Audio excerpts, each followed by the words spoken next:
అందరికీ నమస్కారం అండి.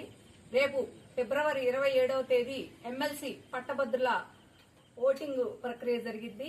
ముఖ్యంగా కూటమి తరపున ఉమ్మడి కృష్ణ గుంటూరు జిల్లాల కూటమి అభ్యర్థిగా ఆలపాటి రాజేంద్ర ప్రసాద్ గారు మరి ఎమ్మెల్సీ అభ్యర్థిగా పోటీ చేస్తున్నారు. వారికి మద్దతుగా జనసేన పార్టీ తరపున ఈ రోజు ఎమ్మెల్సీ గ్రాడ్యుయేట్లతో ఒక ఆత్మీయ సమావేశాన్ని ఏర్పాటు చేసుకోవడం జరిగింది.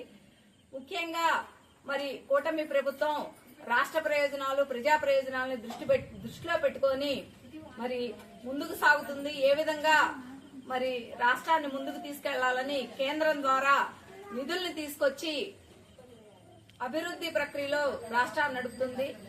మరి శాసన మండలి అంటే పెద్దల సభ కాబట్టి శాసన మండలిలో విఘ్నులు, మేధావులు, విద్యావంతులు ఉండటం వల్ల రాష్ట్ర ప్రయోజనాలు చేకూరే నిర్ణయాల్లో వారి కీలకమైనటువంటి పాత్ర వహిస్తారు గనక ఆలపాటి రాజేంద్ర ప్రసాద్ గారు ఆయన మరి 2 సార్లు ఎమ్మెల్యేగా ఒకసారి మంత్రిగా కూడా పనిచేసి ఉన్నారు.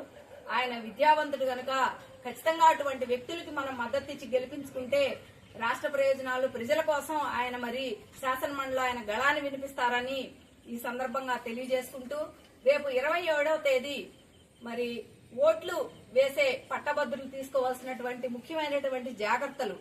ఆ రోజు వారు ఎవరైతే పోలింగ్ కేంద్రంలో పెన్ను ఇస్తారో అదే పెన్నుని ఉపయోగించి మొట్టమొదటి ప్రాధాన్యత ఓటు ఆలపాటి రాజేంద్ర ప్రసాద్ గారికి 1వ నంబరు మరి కేవలం 1 అనే ఒక గీత మాత్రమే గీయాలి. దాని పక్కన ఫుల్ స్టాప్ గాని, రౌండ్ చేయటం గాని, రోమన్ నంబర్ వేయటం గాని, ONE 1 అని రాయడం గాని ఇట్లాంటివి ఏవి చేయకూడదు.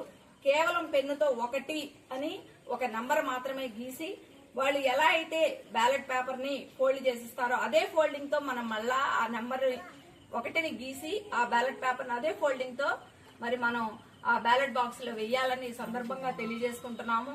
ఖచ్చితంగా పట్టభద్రులు అందరూ తమ ఓటు హక్కుని వినియోగించుకోవాలని కూటమి అభ్యర్థి ఆలపాటి రాజేంద్ర ప్రసాద్ గారికి తమ సంపూర్ణమైనటువంటి మద్దతునిచ్చి వారి మొదటి ప్రాధాన్యత ఓటు 1వ నంబర్ కేసి మరి వారిని గెలిపించాలని భారీ మెజార్టీతో ఈ సందర్భంగా కోరుకుంటున్నాము.